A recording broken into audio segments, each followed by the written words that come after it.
Science has sent orbiters to Neptune, eradicated smallpox, and created a supercomputer that can do 60 trillion calculations per second.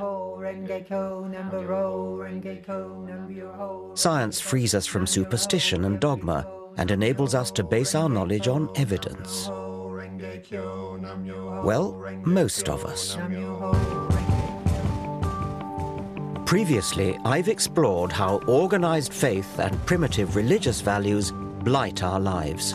You take the women and dress them like whores on the street. I don't dress women, they dress themselves. No, but you allow it as a norm. The fault line runs deeper even than religion. There are two ways of looking at the world, through faith and superstition, or through the rigors of logic, observation and evidence, through reason. Yet today, reason has a battle on its hands. I want to confront the epidemic of irrational, superstitious thinking. Would you understand somebody on the spirit side with the name Charles? I believe that I give... You really believe it? I believe absolutely Seriously, 100% that it's true, because it's been proven to me against my rationality. It's a multi-million-pound industry that impoverishes our culture. Astrology leans toward the divine and the sacred, words which I know you don't like very much. And throws up New Age gurus who exhort us to run away from reality. The tree-ness is the spiritual quality. Or the rockness. Or the rockness. Yeah. As a scientist, I don't think our indulgence of irrational superstition is harmless. I believe it profoundly undermines civilization. Reason and a respect for evidence are the source of our progress, our safeguard against fundamentalists and those who profit from obscuring the truth. We live in dangerous times when superstition is gaining ground and rational science is under attack. In this program, I want to take on the enemies of reason.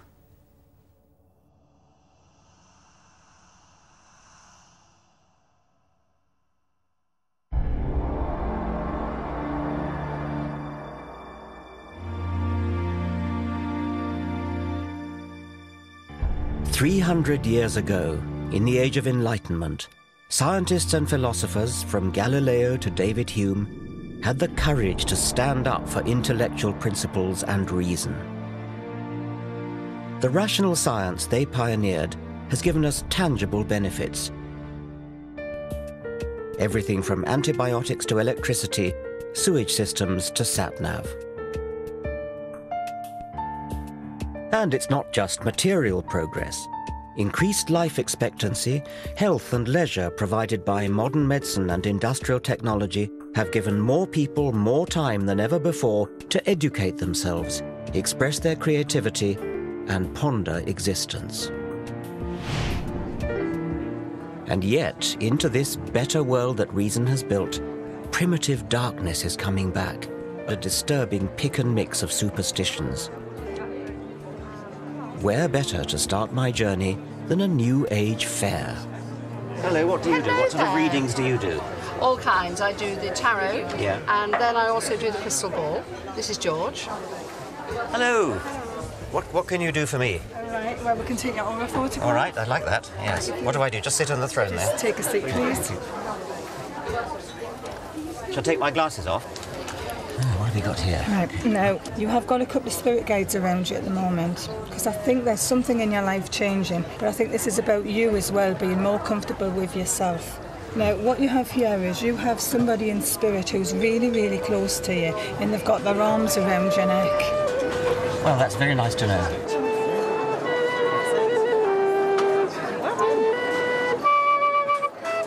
All these people reap the rewards of science and reason, but many here revel in a foggy suspicion of scientific thinking. Okay, so you could teach me how to use my psychic energy? Yes. Is that the idea? Yes. You can rely much better on that than on your head. Irrationality is woven into the fabric of modern life. We unthinkingly indulge unscientific delusion. I'm the rather schizophrenic Gemini. Aquarius. Pisces. Astrology is so pervasive that just about everyone has been indoctrinated with the alleged character of their star sign. They're fiery, a bit unreliable, they love traveling, they're very expansive, they're quite spiritual. Loyal, spend too much money, good leader. They can be a bit moody, swinging one way and the other. They can be very bubbly 1 minute and then a bit down, and you never know what you're going to get with them, my husband says.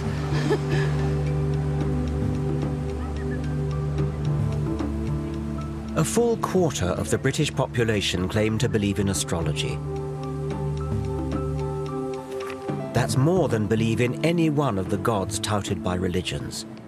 Day in, day out, astrological horoscopes get far more newspaper column inches than science. Amusingly, it falls foul of our modern taboo against lazy stereotyping. How would we react if a newspaper published a daily column that read something like this? Germans. It is in your nature to be hard-working and methodical, which should serve you well at work today. In your personal relationships, especially this evening, you will need to curb your natural tendency to obey orders. Chinese. Inscrutability has many advantages, but it may be your undoing today. British. Your stiff upper lip may serve you well in business dealings, but try to relax and let yourself go in your social life. And so on through 12 national stereotypes. Of course, the astrology columns are not as offensive as that, but we should ask ourselves exactly where the difference lies. Both are guilty of facile discrimination, dividing humanity up into exclusive groups based on no evidence. So now I want to find out how those who trade in such irrational nonsense can possibly justify what they do. This is a map of the cosmos with London in the very centre.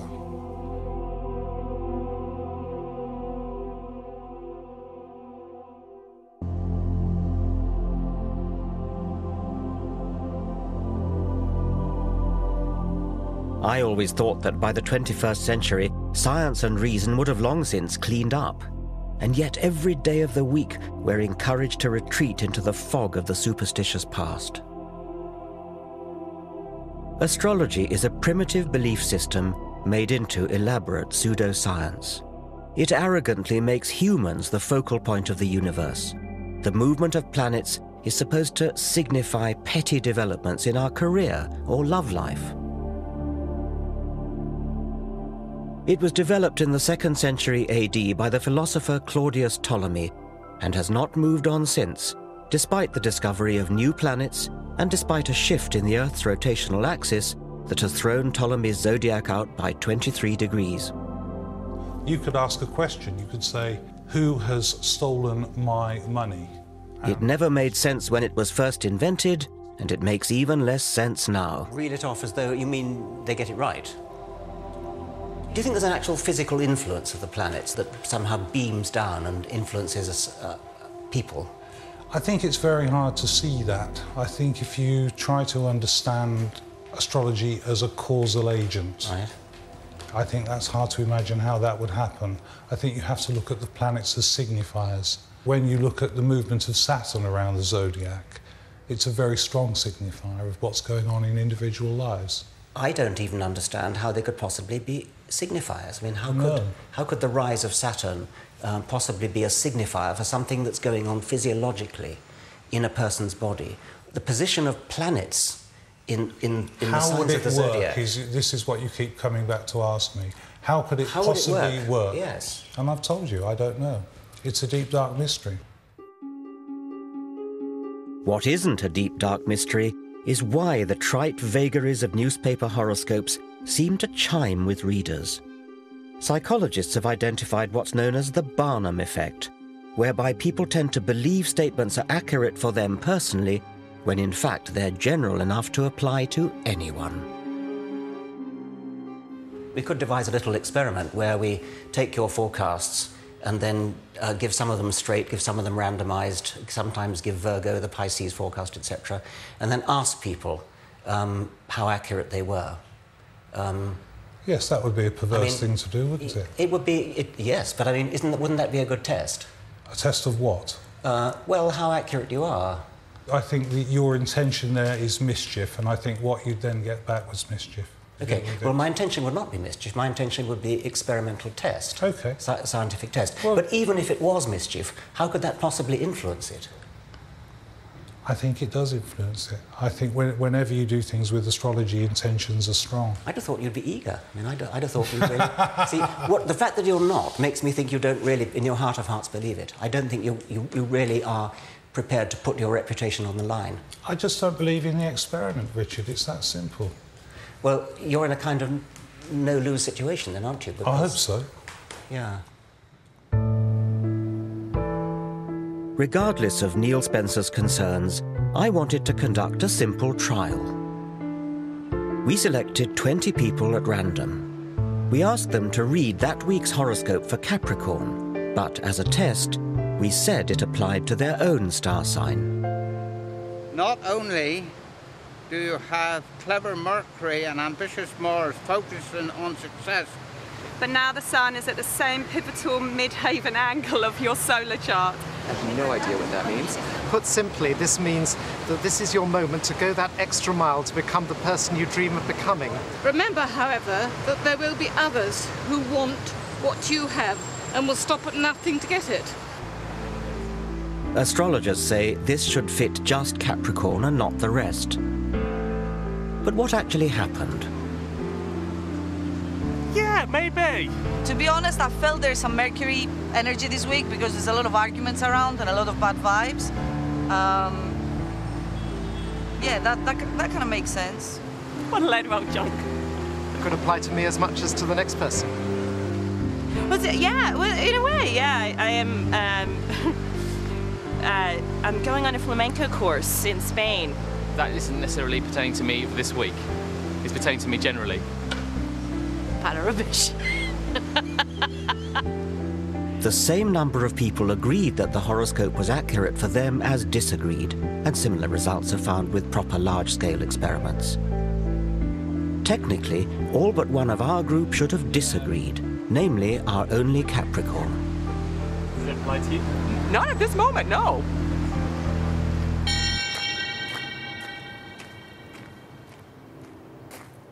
Am I taking this too seriously? I believe astrology misleads the public, denies scientific progress, and belittles our universe. There's a far richer way of looking at the cosmos. Astronomy is a triumph of the human intellect, a real science, constantly enriched by new evidence. Forget about the astrologers' charts with their constellations and planets moving in and out of this house or that house.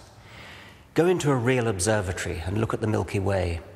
Or go out into the country on a moonless night. Just lie on your back and gaze up at the stars.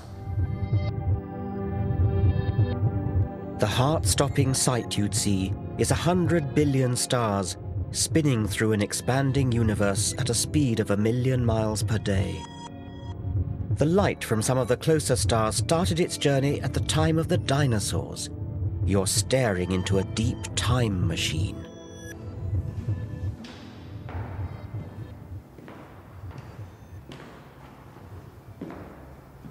And yet, even as science unravels these natural wonders, our society is drawn to the slim pickings of supernatural belief. Half the British population now say they believe in paranormal phenomena.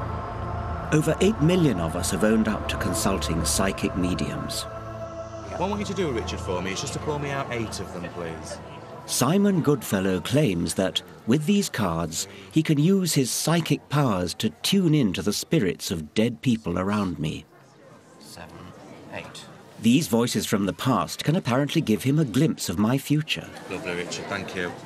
Now, I feel he's giving me the initial G with his name, OK? Now, I feel with this man as well, I feel he was a family member, and I also feel very strongly with something to do with advertising that was in, something to do with newspapers with him as well. Now, I do feel with him as well, he's telling me about changes that are coming up in your life at the moment. I see total changes in how you're working to how you will be working in the future. The word Simon seems to be fishing for is retirement, the obvious next step for most 60-somethings. It won't be as hectic and it won't be as active for you, and I do feel you have to grasp that when it... This could apply to anyone my age, but can Simon back up his more precise statements? What was that male relative with a G? What was that about you said earlier on? Right, the male relative with a G, right. I do feel with him, I don't feel he was a family member, but I do feel with him, right, it was some connection. I thought you said he was a family member, Did I say that? Did I with a family member? Yeah, I think you did. Right, OK. Maybe. Let me see if I can feel him here still. Yes, OK. Right, OK then. What I feel with him, right, I feel as though there was a lot of things. It was a very strong character. Another feeling he's given me is it was very regimented as well, and I feel he served in some forces, in some way as well. But can you understand anybody with a military background that was connected to you? Well, I've got really nobody military in my background at all, and actually nobody beginning with G either. Right, OK. Spirit G has rung no bells, but now another voice comes from the ether. Oh, well, she's given me the initial E with the name. Now, I do feel with her as well, it's something to do with, I feel, a grandparent, and I want to give you an E-sounding name. My grandmother had a name beginning with E. At last, something I can identify with. E-sounding name. Yes. Tell me more about her. I mean, the lady, I do feel with her as well, she had a lot of cats. A lot of cats. There's cats. Perhaps not. She never had a cat. She hated cats, as a matter of fact. Right. She liked dogs, but she hated cats. Well, I can understand. Not everybody, though. What you've got to also remember with this as well, not everybody can relate to everything that a reader will say. No. Not everybody. I mean, I've had people like yourself who have... Extraordinary claims require extraordinary evidence. Because normally people who come to these events come for a reason, and because they want closure and direction in their life.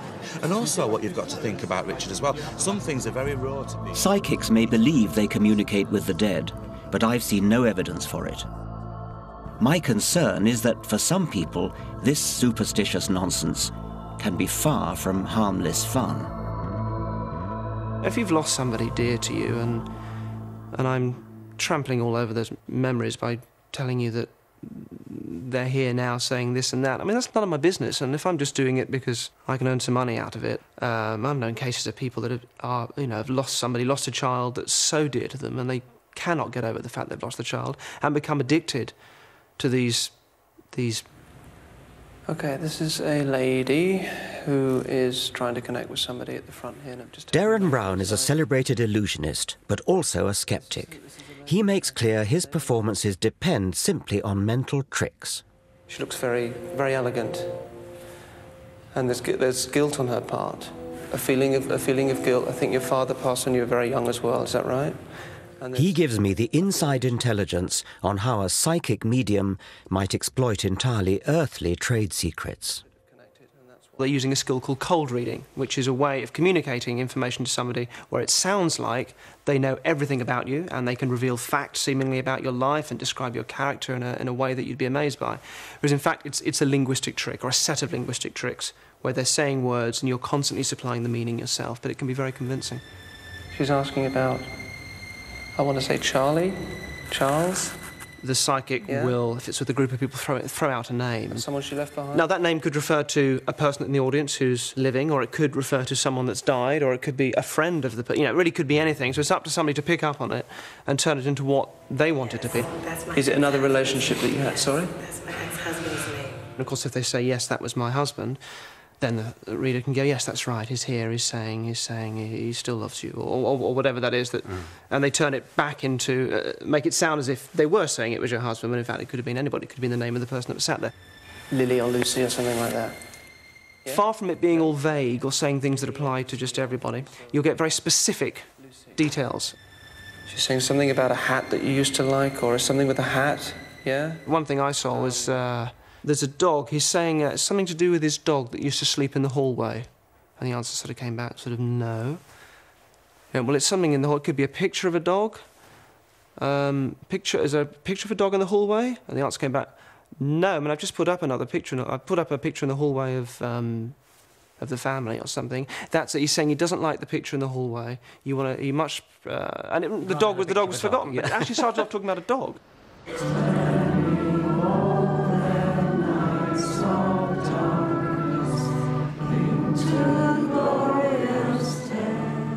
There's a network of over 500 spiritualist churches across Britain. Here, Tuesday night is séance night.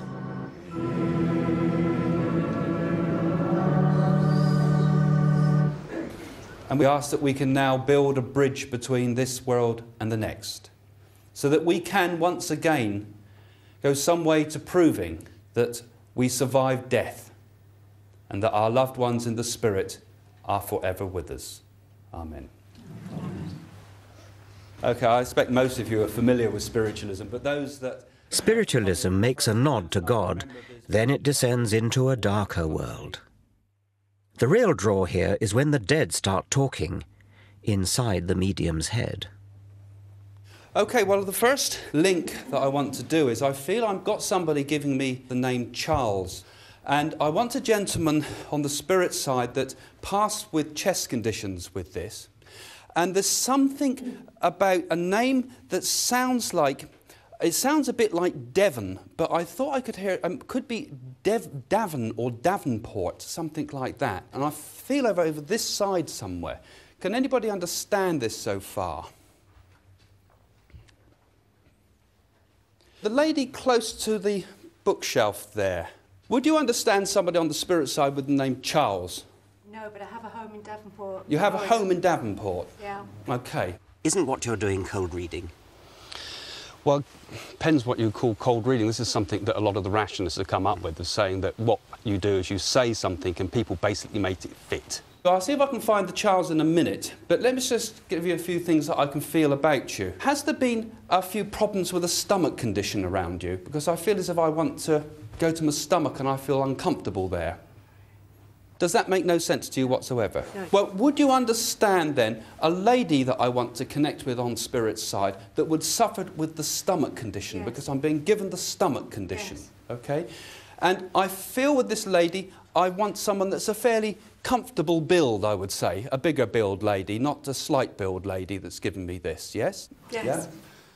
I think when you really examine the evidence of what myself and other mediums do, you will find that a large proportion could never be explained away by something like cold reading.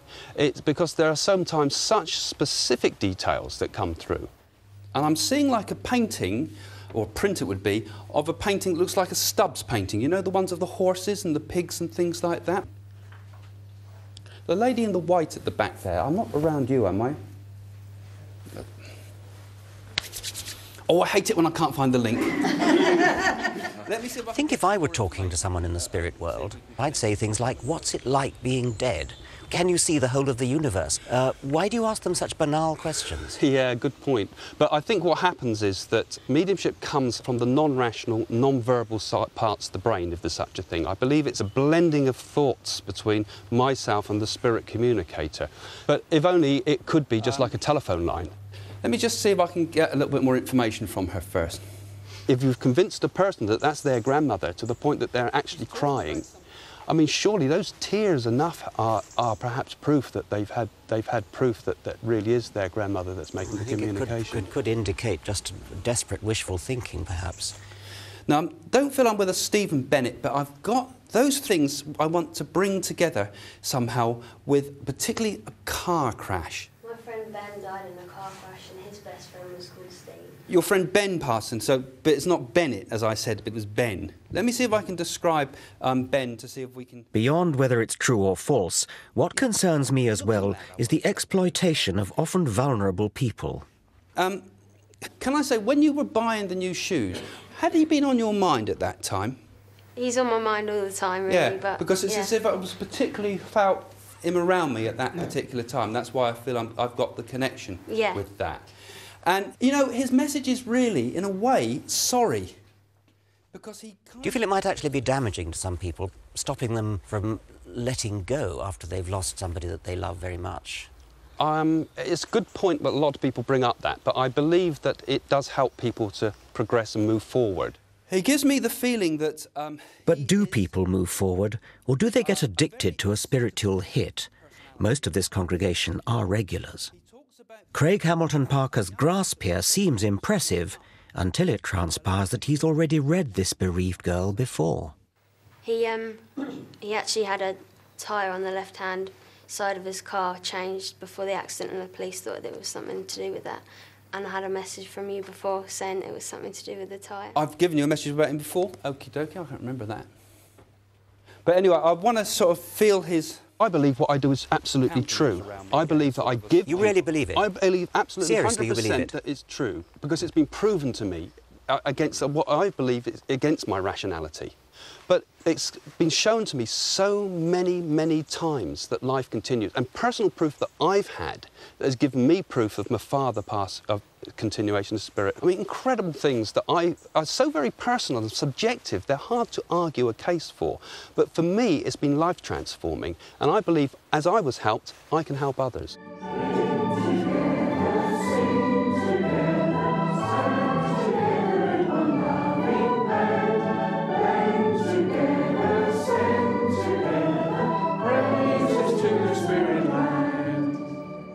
Time and again, so-called psychics claim special status outside science and evidence.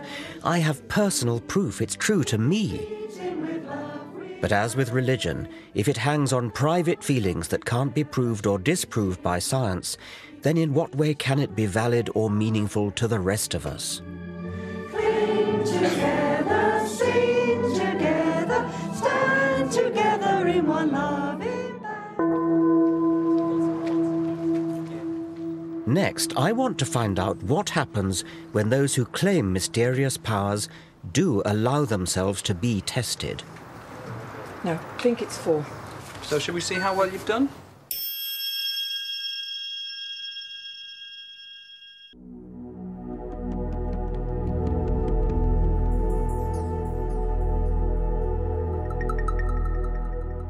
I want to show how scientific reason is always the best way to look at the world and explain the dangers of superstition. I'm often asked how I know that there isn't a spirit world or psychic clairvoyance. Well, I don't. It seems improbable, but unlike the fixed worldviews of mystical faith, science is always open to new possibilities. Scientists test and retest evidence, refreshing our understanding of reality.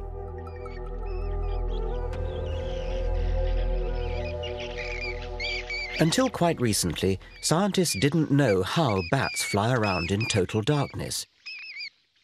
Could they have paranormal extrasensory perception? In the 1940s, the American zoologist Donald Griffin demonstrated experimentally that bats use sonar, echolocation of their cries. Back then, sonar was brand new military technology, and the theory that it was natural to bats outraged some of Griffin's colleagues. But the more scientists tested the evidence, the more robust the theory became. They found out exactly what the bat cries were like, how they work, how the brain works. Everything about it added up to a complete picture of mutually supporting evidence that this really was a fact. It's this cumulative build-up of corroborating evidence that distinguishes the discovery of bat sonar from alleged paranormal effects. The so-called evidence for psychic phenomena is not robust, but will-o'-the-wisp. The more we look at it, the weaker it becomes. The alleged detection of water through dowsing is not obviously ridiculous. It might work, but does it? The only way to tell is through a rigorous experiment. How does dowsing work? That's the #1 question, and nobody can answer you. Well, I reckon I'm convinced that something is helping me to dowse. One of the earlier chaps thinks it's God. How do you do it, then? What's your principle of dowsing? I think the question, and I expect God to respond in a way that I understand. I'm going to expect the right-hand one to point to the camera and the left-hand one straight forward. Yeah, OK. Look, it's following him round. Yes. And have you done the test yet in the tent? Yes, I did. Yeah, and what was the result? I was going to get 6 or 8, 100%. Yeah, and what happened? 1. So what do you make of that, then? He's having his laugh, isn't he? He loves a joke. Yes. You don't realise.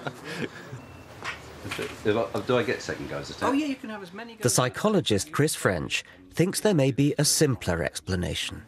He has devoted his career to investigating claims of the paranormal.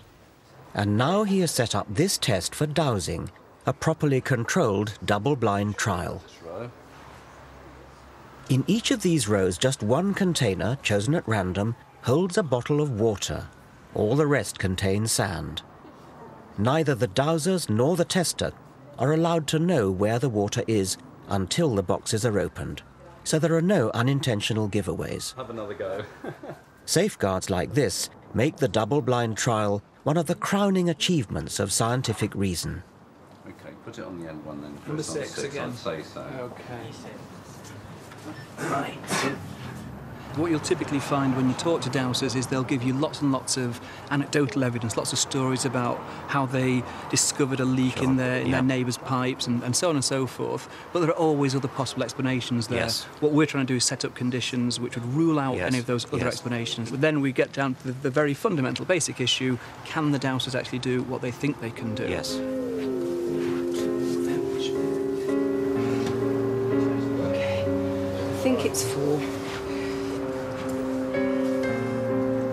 I think it's 4. So shall we see how well you've done? This is sand. In that case, I can't do this. This is the waters in number 5. Sand again. This time, guess was bin number 3. And this time you're correct. That's water. And I'm afraid that's sand. Yes, well, actually, there are 2 possible ones. Final trial, it's sand again, I'm afraid. In that case, I'm 100% wrong again.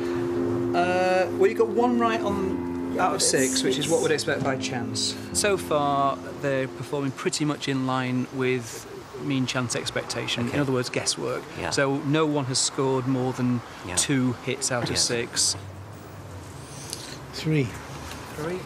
The people you've been testing, do they understand why they're being put through the double-blind procedure? I think once we've explained it to them, then they appreciate why someone who is perhaps sceptical or doubtful about their claims would see that that was necessary. What's interesting is it doesn't actually tend to dent their confidence at all. Which suggests that they're completely sincere. I think they are completely sincere. Yes. And they're typically very, very surprised when we run them through a series of trials and actually say at the end of the day, well, your performance is no better than would expect just on the basis of guesswork. And then what typically happens is they'll make up all kinds of reasons, some might say excuses, as to why they didn't pass that particular test.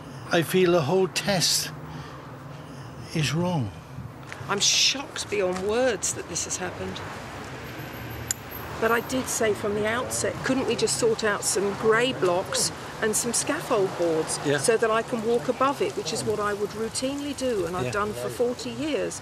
Who knows where or what bottles were in what tubs. That's the whole point, isn't it? That's the whole point. But if you understand dowsing like I do, you'll understand that everything leaves an image.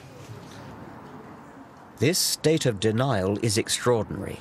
Even when confronted with hard fact, these dowsers prefer not to face up to truth, but retain their delusion.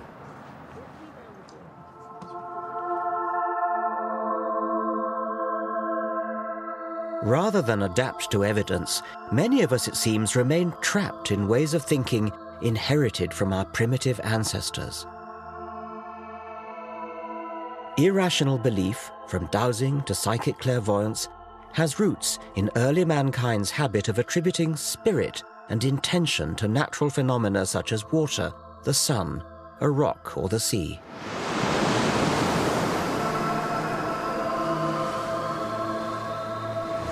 The sea has often been thought to be a malevolent force actively out to get you. In 480 BC, King Xerxes of the Persians built a pontoon bridge across the Hellespont, and a rough sea came and wrecked it. And King Xerxes was so furious that he sentenced the sea to 300 lashes. I wonder whether there's something of King Xerxes in all of us to this day. We don't want to believe that things just happen. We want to believe that there's some kind of deliberate intention behind everything, even where inanimate objects are concerned. And perhaps that is the key to humanity's belief in the supernatural.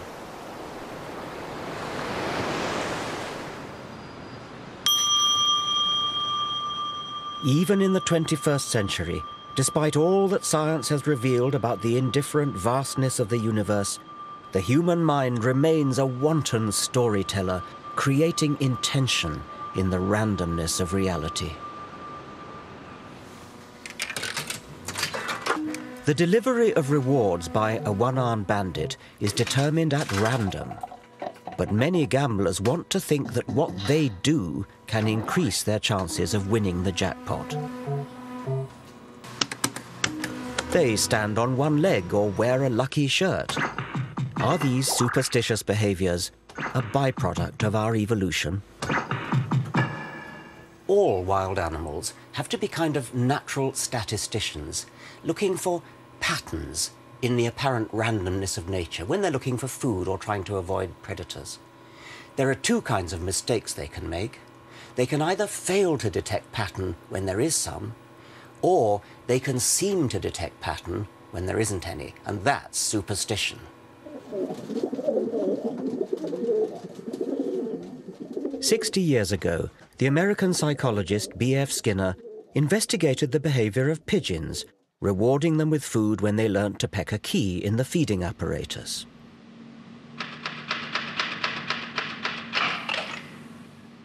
But then Skinner set the apparatus to reward the birds at random. Now the pigeons just had to sit back and wait. But that isn't what they did.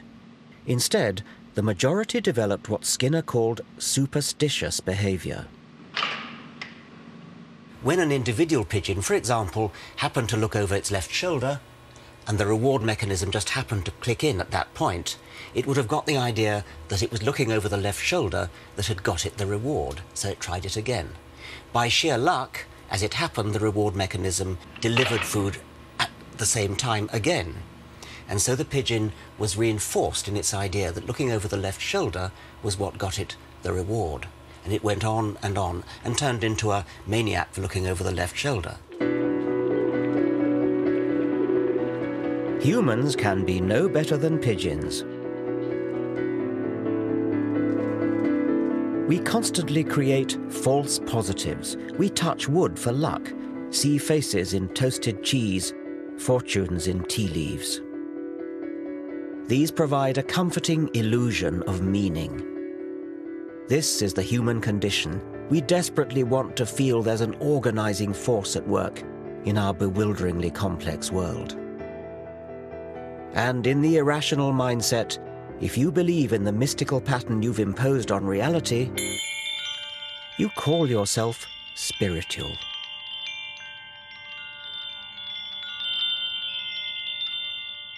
Spirituality is a prized commodity. The media tell us to respect spiritual souls and their apparently deep insights. Spiritual self-help guides do a roaring trade in the material world, outnumbering science books by 3 to 1. But what does spirituality actually mean? So please take your seat and please come slowly and gently so that we can start the proceeding without losing time. So could you please...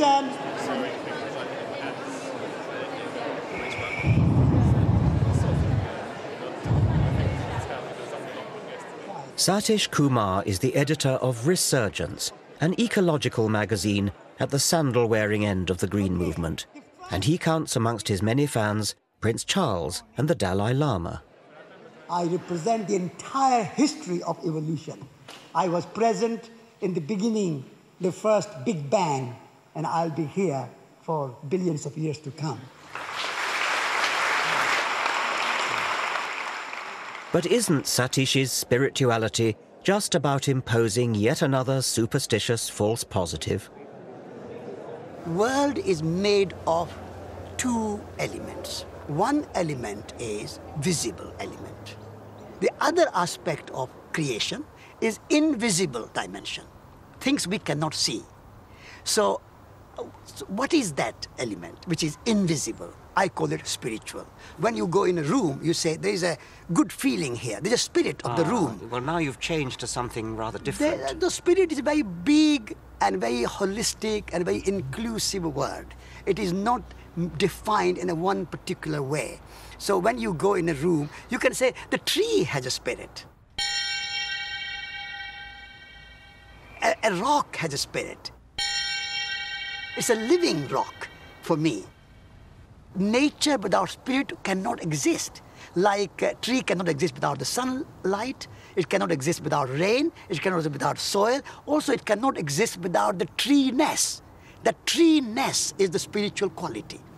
Or the rockness. Or the rockness. When you talk about the rockness or the quality of a rock, I can see as a scientist a rock has hardness and things like that, but I think that's not quite what you mean. It sounds as though what you do mean is something imposed by the human observer. A rock is atoms. But there is a rock quality in the rock. Well, that's a matter of assertion. I mean, you are now simply asserting that. Asserting, I'm understanding it. This is my understanding. Okay. Some may understand more fully than others, but it is not imposed. It is there. It all sounds very poetic, but it's not reality. Like priests, mullahs and rabbis, New Age mystics ceaselessly attempt to fill gaps in human understanding with fabricated meaning. Science and rationality are often accused of having a cold, bleak outlook. But why is it bleak to face up to the evidence of what we know? The word mundane has come to mean boring and dull. And it really shouldn't. It should mean the opposite, because it comes from the Latin mundus, meaning the world, and the world is anything but dull. The world is wonderful. There's real poetry in the real world. Science is the poetry of reality. And yet today, science is under attack. Next, I want to look at the dangers that poses. Why do I have to trust, the GP? Why do I have to trust the Royal Society? I think you're so close to being right, but yet you're damn wrong.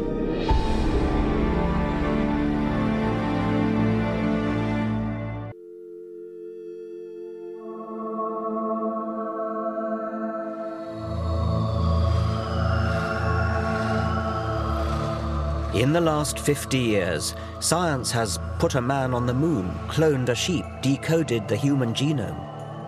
And yet, sadly, the white heat of the 1960s seems to be treated as a white elephant today.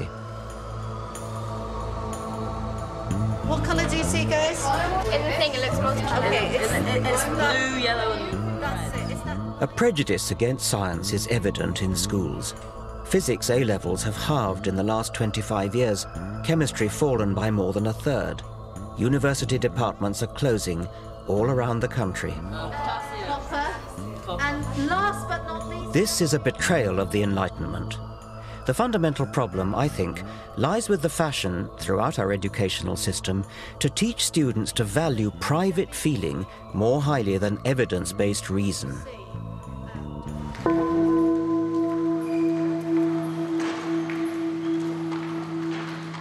This is rooted in the postmodern relativist agenda. For relativists, scientific truth is just a patriarchal Western orthodoxy that, like the old Roman Catholic Church, stands in the way of other equally valid outlooks on the world. With things like the paranormal, the drive for alternative medicine, all these kinds of movements away from the orthodoxy in science, I see it a lot as like the Protestant Reformation was vis-a-vis Roman Catholicism. Internet, in a way, is kind of functioning as a kind of information source, very much like the printing press did in the 15th century and 16th century, that is in a sense empowering people to sort of look up stuff for themselves in terms of different kinds of treatments and things like that, and in a way not trusting the experts anymore. Saying, well, look, why do I have to trust, the GP? Why do I have to trust the Royal Society? I think you're so close to being right, but yet you're damn wrong. You're absolutely wrong.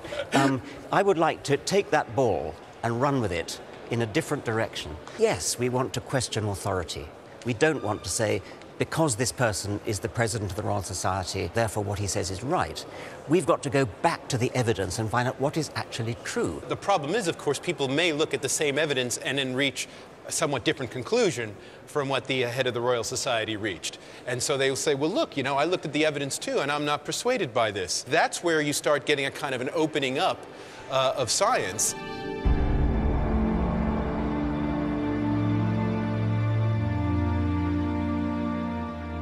Steve Fuller is of course right that the internet is revolutionizing how we use and consume information.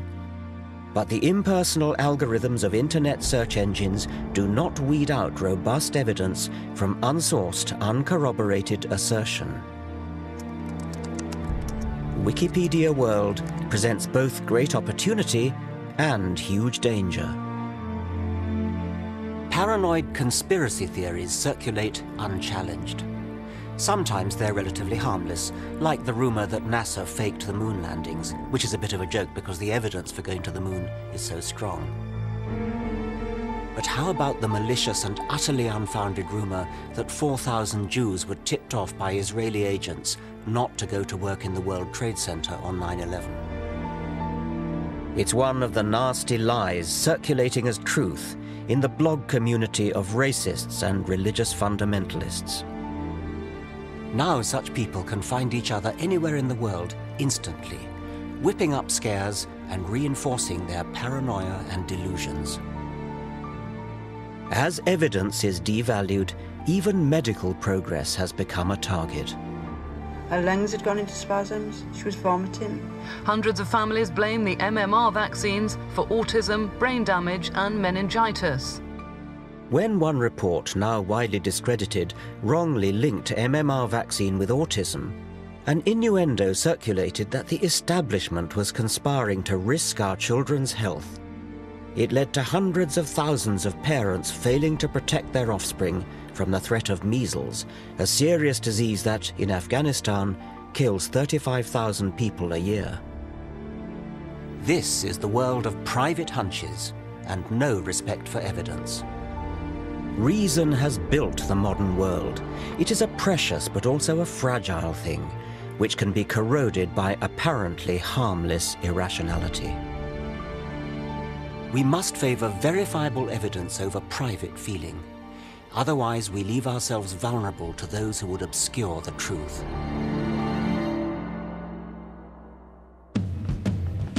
Next week, I look at how health has become one of the fiercest battlegrounds between reason and superstition.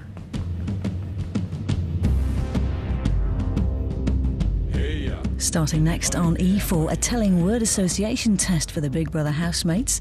And More 4 is getting to the heart of Britain's childhood obesity problem in Supersized Kids. Film 4 is showing Pitch Black, the cult sci-fi movie that shot Vin Diesel to fame. Here on 4, how far have 3 children who came to Britain 2 years ago embraced their new home?